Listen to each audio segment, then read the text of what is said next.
my name is Tzvi Lebetkin, the Rabbi from another planet. Please like, share, and subscribe, and ring that little bell. Ring the little bell so you are notified when new videos drop. And this is a review of the latest Doctor Who magazine, issue 567. I think, who cares? It doesn't really matter.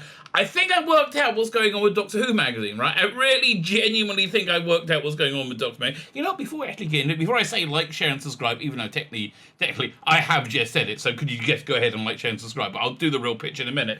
But here, let's go look at this for a second. So this is all the Doctor Who magazines over the last few years, right? So we see a bit of a development happening. We see like Jodie Whittaker, she starts here, you know, I'm putting at the bottom right-hand corner. She basically, the season starts there, best as ever, best as ever, best as ever. We love it, love it, love it. Five covers in a row, and then take one month off for resolution. Best as ever, best as ever. And the reaction to that first season wasn't very good, right? The reaction on the first season, at which point Doctor Who magazine went into a meltdown and went into war. Literally went to war with with I think about half their readership, maybe less, maybe more, but went to war. So for next few years, like we see this, like, oh, you're a bigot, Jodie's the best ever, bigot, oh, you're all bigots, all right. And they thought it was all going to work out, and then they thought, well, you know what? Then it just went on until over here we have the Spyfall cover. It was right there in the middle. And then they thought, this is it. This is where we're going to win over all the naysayers. We're going to win over all those bigots. Because, you know, there were criticisms of season 11 where it was they didn't have many real good villains or anything like that, or monsters. And so, yeah, but now it's going to be, they put money. We know how good it's going to be. We know how, they got big revelations going on. And, you know, Joe Martin as the Doctor, it basically crashed and burned, right? It crashed and burned completely. Timeless Children did not go down well, neither did Dr. Martin, Dr. Joe there. You know, and it didn't go well for them, but they kept on with this antagonistic relationship with the reader right up until and you know, basically they died down through COVID because they saw everybody was scared and nobody knew what was going on, right? I think it was by this Lost in Time cover they started to crap themselves because they had lost major ground by then. I think their circulation was down to about 16 then, and it's been pretty flat at 16,000 a month. 12,000 is cancellation levels. Now, if it was just sold domestically, that's what they will be going.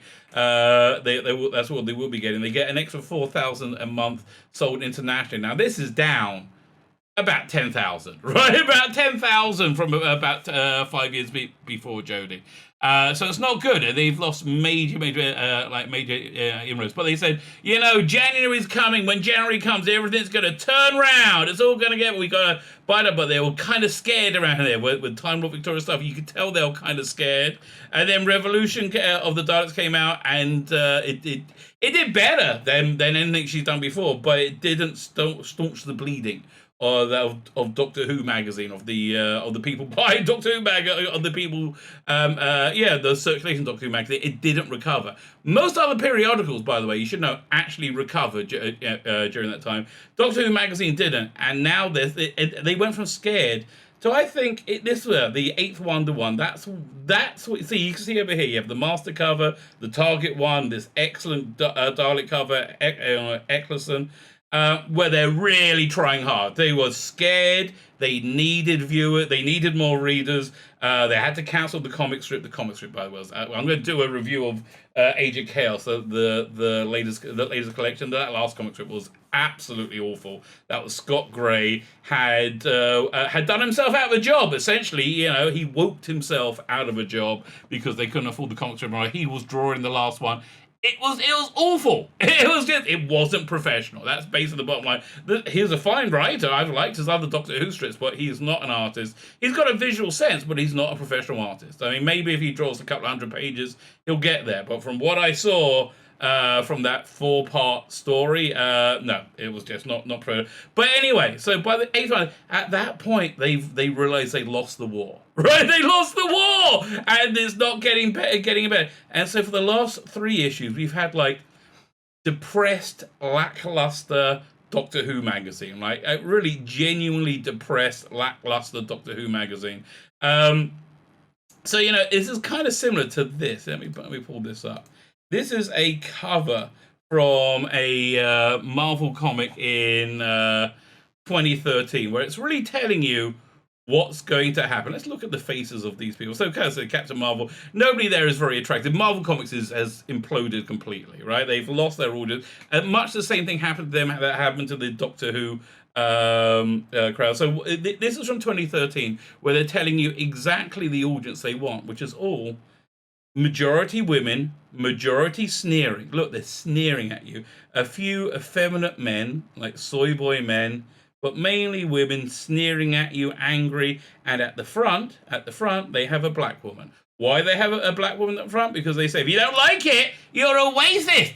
Racist. Which is why, we had Ryan and as part of the TARDIS team. It's put in the front to protect them from criticism. I just listened to a video by your boy Zach, great channel, where he says basically they got what they wanted. They got the audience they wanted, broke communists who don't like anyone, who are angry, and that's not the market that really they wanted to cultivate. It's not a market that's really sustainable for them, is it? I mean, as we see. So again, we're looking at another issue of Doctor Who magazine, which really just depressed. It's just a depressed publication. Fine.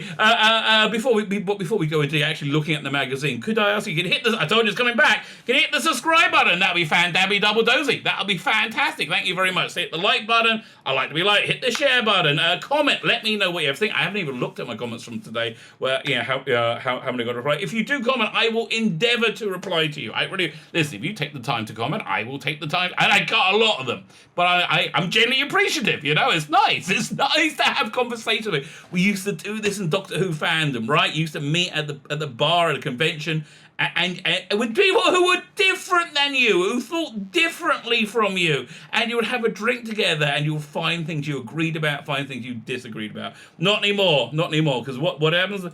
They wanted sneering women, right? This is their audience they wanted, and this is the audience they got. This is a person who doesn't buy Doctor Who magazine, right? Who buys Doctor Who magazine? Old people like me, right? Old white men like me, right?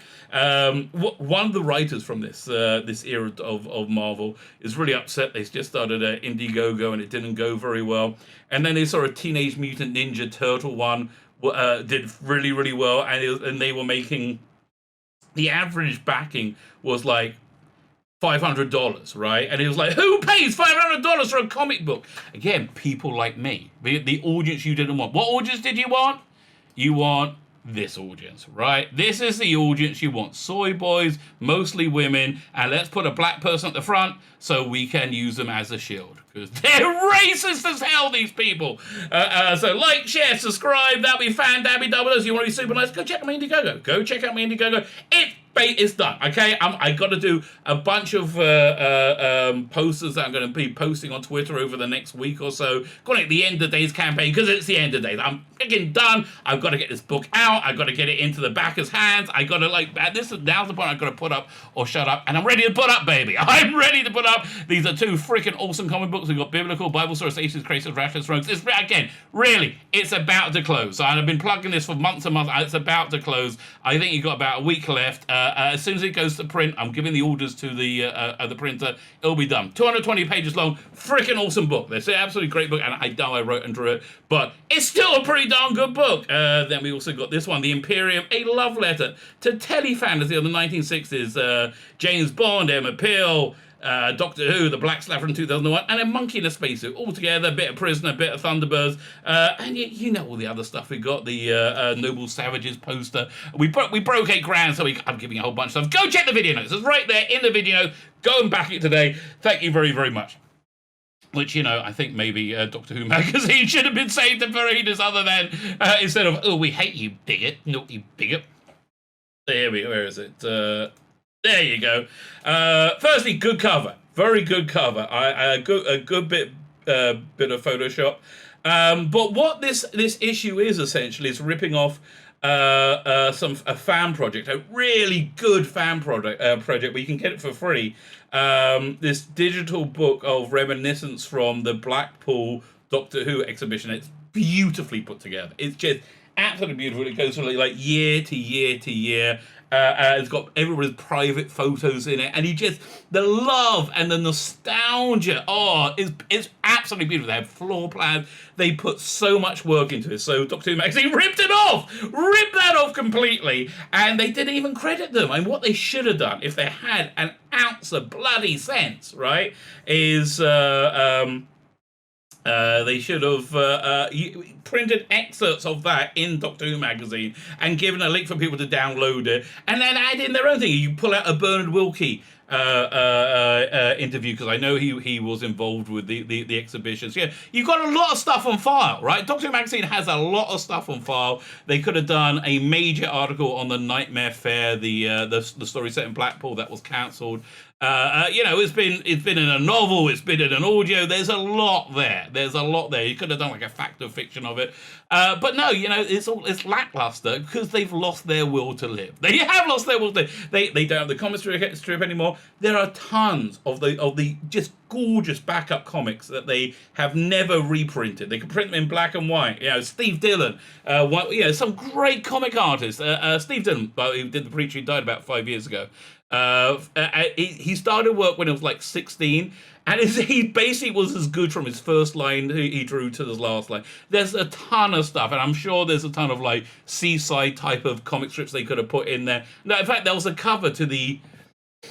It wasn't a great cover to the 91 Summer Special. Look at me remembering it. It's the 91 Doctor Who Summer Special, which is a drawing of Ace running in from the water of the sea, being chased by sea devils, I think, with the Doctor sleeping by the TARDIS in the foreground, the Seventh Doctor. There's a lot of stuff they have. But you know what? They're a defeated people. They went to war. They went to war to say Jodie was the bestest ever, and they lost. Bottom line, they lost. I'm sorry. If you like Jodie Whittaker's Doctor, that is fine. The people who like her are not enough to sustain this magazine. So this is issue 567. So let's have a look through a bit of Jackie Lane. But yeah, look, let's get the ripping off in first. Bit of nostalgia, rip off, nostalgia. And I just don't understand why they did it this way. Evil Dark's animation, excited for that. Free Management always looks stunning, right? Doesn't she always love it? Even with her hair not looking that great. She doesn't look even like she's wearing much makeup or any makeup. Maybe she is. She just looks stunning. So I was actually kind of like, I'm kind of done with Big Finish. I don't really trust them. Then I read who's doing it. It's a trio of good writers. They did something similar to this. BBC, there's a book, and I think they did Freema narrated a book on tape from it, which... I don't know. It just seems like they're covering similar ground, but I do like it's fertile ground. It's the year that she was trying to raise awareness of the Doctor. I should really do some more stuff about this Brigadier spin-off stuff. It always looks fun. Look, a nice Star Trek riff going on there. This story over here about this lovely blind chap. I just feel it's been a bit exploitative, right? It feels. I wish him all success and well done. Him meeting with Tom Baker. Freaking beautiful. I wish him every bit of happiness. I really genuinely do. It just feels like it's been a big exploited by who, you might want to ask. Exploited by these people, right? Yeah, it's exact them, right? Them. Let's keep going. Okay, letters, fine. So actually, you know what? I'm actually planning on I'm actually planning on getting this the Secrets of Death. So I'm not going to get the other one after the Daleks.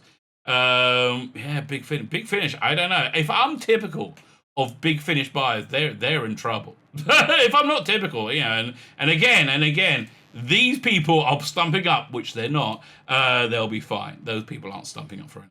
Okay. There we go. Then we got the stuff, the video stuff there. This was interesting actually. Rachel Talalay, who I love her work, but oh man, she's a massive. She's really into the Me Too stuff, and I understand she probably has got crap in her career before. But I don't understand why she's not like directing blockbusters in Hollywood now. They're screaming for women directors, right? She's got a ton of genre experience and she knows what she's doing. She's a really talented. So she's got a web.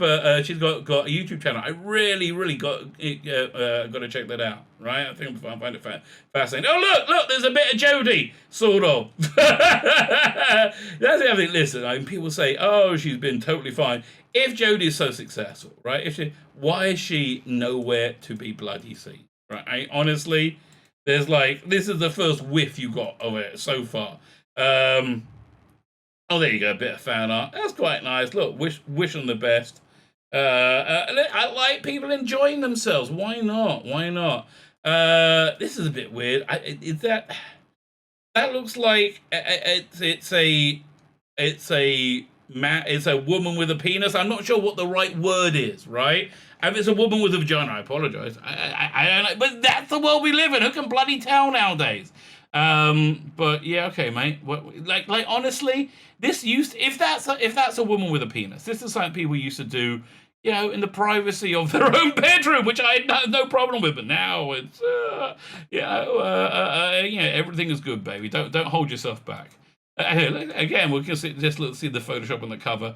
Good cover. Really, it really did well. I credit where credit is due. Other people are doing things. Looking forward to this. 2 weeks of this is coming out. I am looking forward to this. Am I going to send them off for it? No. But from what I can tell, they're saying by next Thursday they're going to limit the amount of people allowed indoors again.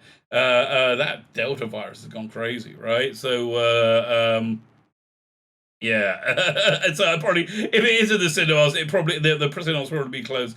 Oh man, yeah. You should check this out from Big Finish did an audio version of The Ultimate Adventure. This is David Banks in his bondage gear. I think that David Banks as the Gimp.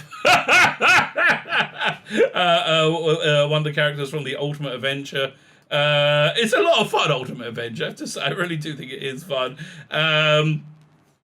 So yeah, this is in '89. So yeah, there'll be the end of Doctor Who there for quite a number of years. Travel without the TARDIS. Jonathan Morris kicks off our holiday-themed issue with a sightseeing tour of the Doctor's favourite planet. This is stupid, right? If you're going to do like holiday locations in which they filmed Doctor Who, like you got the Curse of Fenric, you got so this is just stupid. You got Blackpool. I mean, like it's just stupid.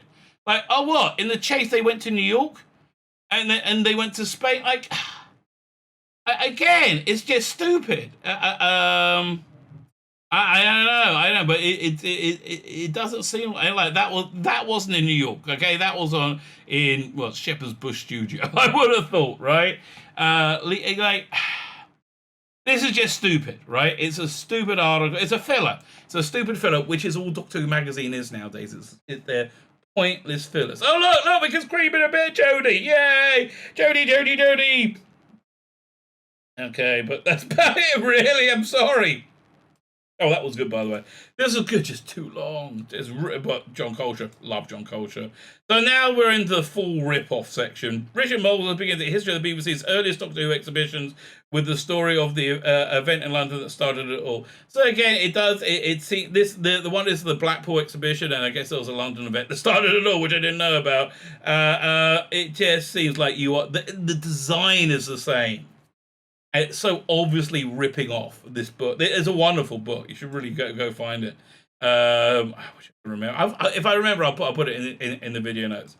I mean, it's Bob Fisher meets Northeastern fans, fond memories of 19th century special effects exhibition in Middlesbrough, according to one. So I see what they're doing. They're ripping them off with different exhibitions. But again, why didn't they just work with them? Right? It's just. You're doing exactly the same thing, right? You're doing exactly the same thing, and I don't think you're doing it as well. And now Blackpool and Longleat. Molesworth talks about Blackpool and Longleat. So the pictures just aren't quite as good as the one in the fan book, I'm afraid. But there's a lot more pictures. But again, the complete and look, they're doing it by year. It really is a rip-off, right? It's a massive rip-off. I just don't know why they wouldn't have credited them. You see these things in like the background. You get full renderings of these in the fan version of this, right? It's again, I don't understand.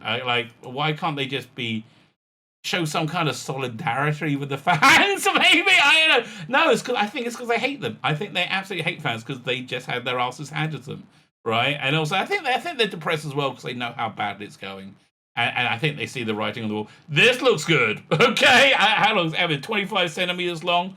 It's I don't know. If I lived in England, I'll get it, but it's a part work, I think. So getting shipped out to Israel is a bugger, but it looks really damn cool. Okay, so this makes sense. A little article about Jackie Lane. Look, Jackie Lane, there's not much to talk about because she was acting for like 3 weeks. She had it was a very small section of of her life, and that they got how many pages out of it? It's quite impressive, actually. 1, 2, 3, 4, 5. Yeah, 5 pages. Okay, why they have men wearing her outfits? Again, mate. Again, if you want to cross dress, that's used to be a few years ago something you do in your bedroom. It's not something you publish in a national publication. Even one it was circulation as low as 16,000, right? More was it Dodo Chaplin? Well, the real Dodo Chaplin stand up. Jonathan Morris argues that it was Jacqueline's skillful performance and not the Dr. Scriptwriter made her fondly remembered character. Well, I would have thought. I mean, listen, the first episode she was in, that she had like a northern accent, then they dropped that for her. So wasn't she the great granddaughter of a character that was killed in the massacre? That's how she was introduced, or maybe it's the same. She played this. It was the same actress. Maybe it was her. I don't know. But okay. Probably, yeah. Listen, probably her performance is what sold it. So now we got a preview of the Web of Fear Blu-ray. I'm kind of looking forward to it. The weakest aspect of it is the episode reconstruction, which looks freaking awful. Right? It's good enough to get you through it, right? I watch it in black and white. I don't think I can watch the color version. But all this stuff, the Fraser Hines, all that sort of stuff, the background documentary, that stuff I'm up for, right? That stuff I'm up for. Animated episode was made using motion capture program. Yes, we can tell. Okay, it made during using bad motion capture process. Okay, it just isn't very good. Can you help the Doctor see the future? Well, you can't right now. You're closed for another few days. Still dealing with the flood. Listen. With any luck, the flood will have wiped you out, and you can take the insurance money. And oh no, this is an escape hunt. Oh yeah, escape room. Okay, who cares? Is this a thing that genetics of the Daleks, the Big Finish title Victorious release, was that? Did they take the recordings they used for this and use it for genetics of the Daleks? I don't know. I'm not. Yeah, I'm not there. I'm not in London. I'm not going. So now we have a bit of a tribute to what's her name? From the Demons. She was a compelling character, and they brought her back for this was it real-time spin-off. It was okay. I mean, but she doesn't look, I mean, listen, she doesn't look like she was doing too good there. I mean, I don't know, so I'm not overly surprised. Okay, fine. So they have another thing. By the way, every time they have a full page ad for their own thing, it means they can't sell an ad, right? They can't sell a page of advertising, and they don't have enough to fill it. Nightmare in Silver is the fact of fiction. It sounds like this is too recently been done, too recently before. I forgot they had the annoying kids in that one. Yeah, Nightmare in Silver, not overly successful, but okay. That was the one that had, what's his name in it? Yeah, from Star Wars, Life's Too Big. What's he called again? Does he have his name there? Warwick Davis playing Porridge. It was okay. I did not like the Cyberman design. Best Cyberman design, still Essential the Cyberman. Now finally we get a mention of Nightmare Fair, but it's an apocrypha. No, I think Nightmare Fair is close to being canon as anything non-televised could be. This and Shada are in the same, Venn diagram. So now we got the 2021 Doctor Who poll. And it's worthless, right? It's completely worthless. Why is it completely worthless? It's because, once again, of these people over there, right? Why is it completely worthless?